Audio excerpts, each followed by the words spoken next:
Alright, what's up YouTube?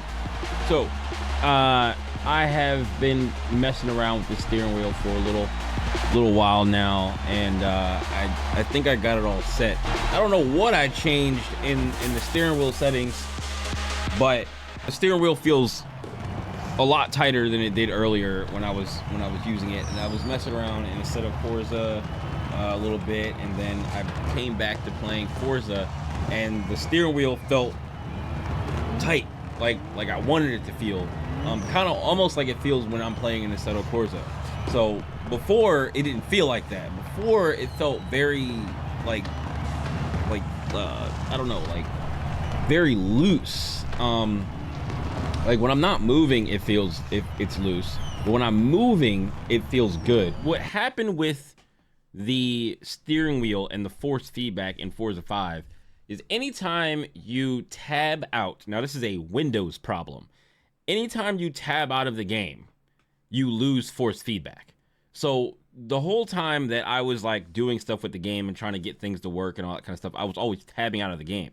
So I would always lose force feedback and not realize why. So I found a video from, I have to find his name real quick.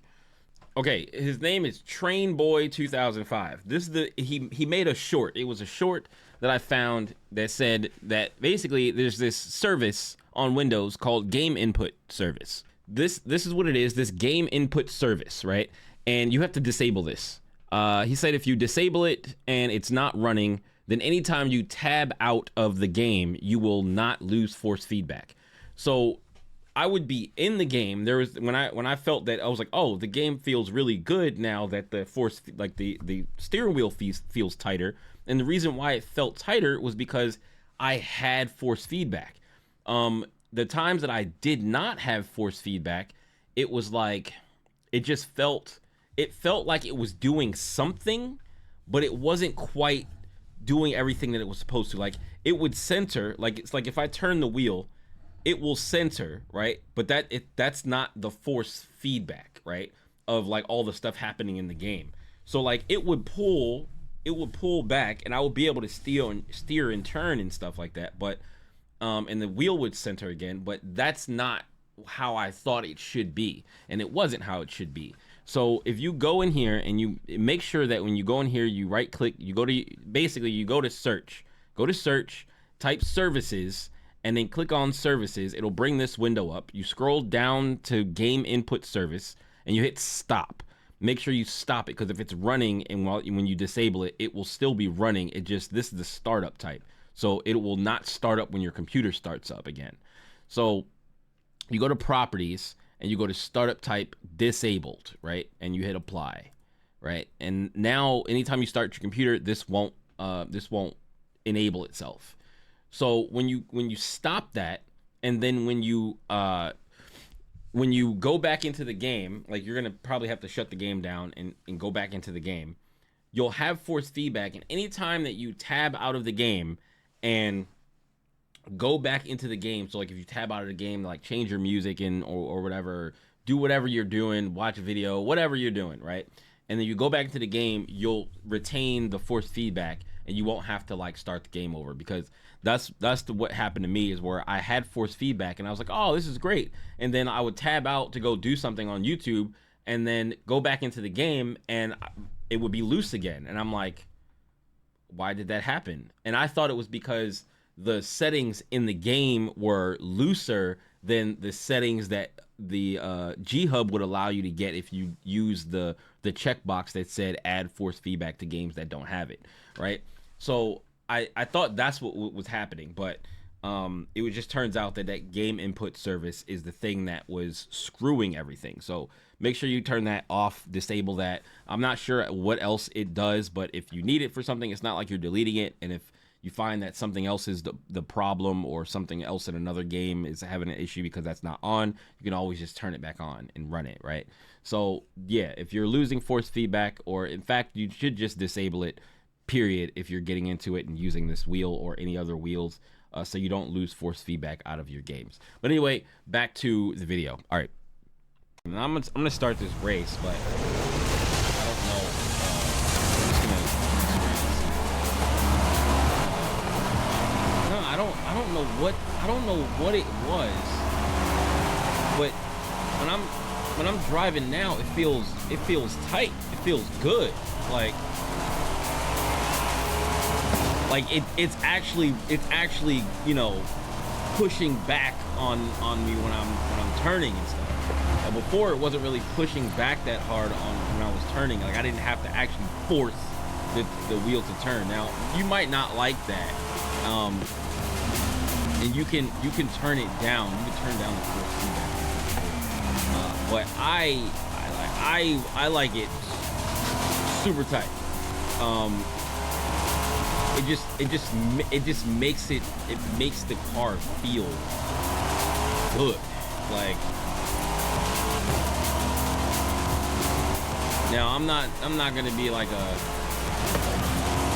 be like killing times or anything like right now, because this is like my first time like messing around with the steering wheel and actually like playing. And also I found that there were carpet spikes on the bottom of the pedals, because I was having a problem with the pedals moving. Like every once in a while I have to move them back, but there's spikes on the bottom. So like if you pop out the spikes and put it on the carpet, it won't move. Like it does. It does not move. But yeah, I'm liking the wheel more and more as I play with it, and it feels really good.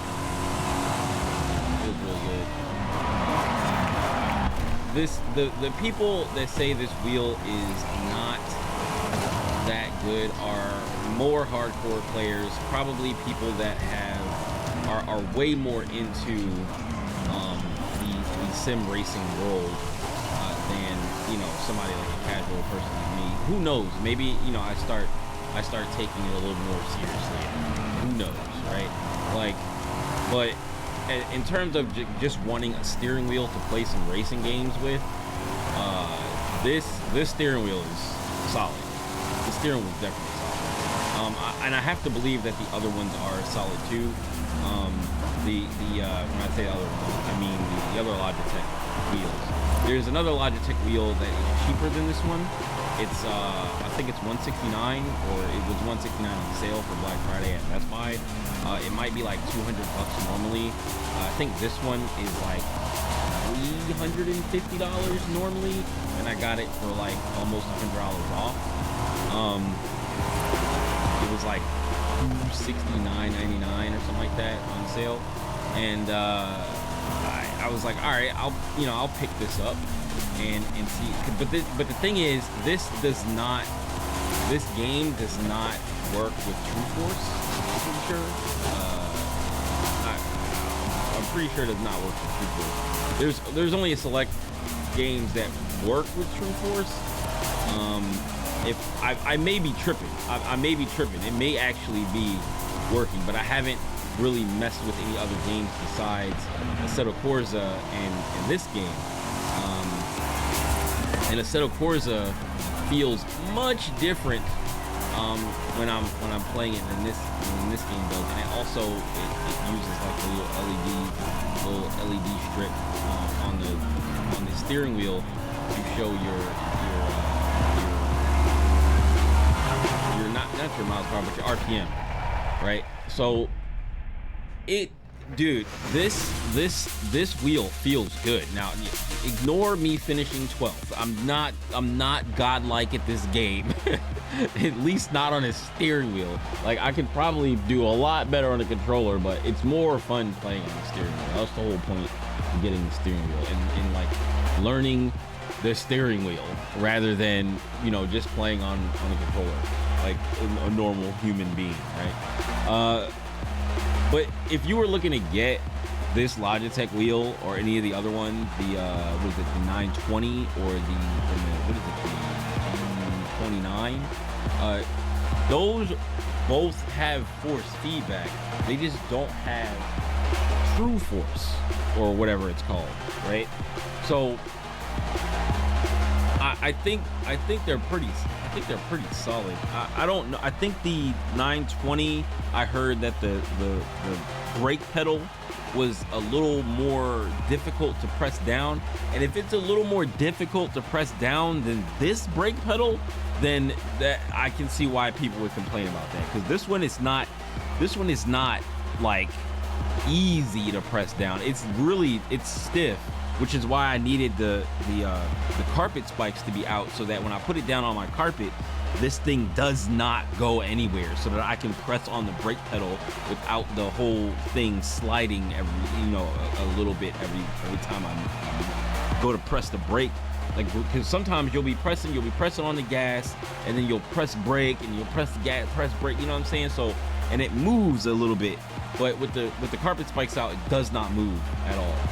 If you have carpet on the floor. So I would say, like, if you have a hardwood floor, I would get like a carpet to put under your chair. Like, if you don't have like a setup or something, like, get a carpet, like a long carpet to put underneath your chair, and then have the pedal module sitting on top of the carpet, so that way when you're pushing on it, you can't push the carpet out from under you because you're sitting on it, you know. So I think that's probably a good idea if you have a hardwood floor and you want it to not move on the floor and you don't want to mount it to something. But yeah, this wheel is solid, and the more I use it, the more I like it, the more it makes me want to find more games to play. Cause like I'm not trying to get into like the hardcore stuff right now until I like get good at really using the steering wheel enough to like actually win some races in one of these games, like against the computer at least, right? But having a Assetto Corsa was super cheap. I think it was like, it cost me like $5. It was like $5 on sale. Assetto Corsa Competition or whatever the other one is. There's two of them. I have the first one, and then there's the competition one that has like the GT cars in it or whatever. That one is like $11 on sale. I probably am just gonna buy that anyway, just because it's $11. And then there is another one I heard about called No Hezi, and that one is like a subscription-based one where you race with people in like traffic and stuff like that. That one's more server-based, more like I guess community-based. I'm not sure too much about that one. I only saw a little bit about it, but yeah, like I just want another game. Like I'm probably gonna play this a lot now that this is solid and it feels like I want it to feel. I'm gonna probably drive around and see if I can earn a bunch of money, collect a bunch of cars, finish a bunch of missions and do all that stuff. But I've been having fun with it ever since I got it like set up and stuff. And I'm gonna get the gear shifter. I think I'm gonna go grab the gear shifter tomorrow. I was gonna grab it today, but I was sitting here playing the game and then realized that Best Buy was about to close. So I'll probably go grab the gear shifter tomorrow. The gear shifter, like learning to drive a stick shift in a video game is gonna be probably very difficult for me because I've never driven stick before.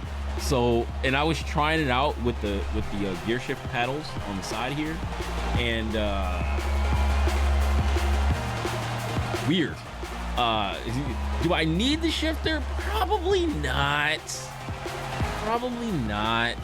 But I feel like it would just be nice to have it. Just nice to have it. It will just be here, and I can just dude. It just the setup itself feels good. If you have any questions, again, put them in the comments. Let me know, and I'll try to answer anything. All right, peace.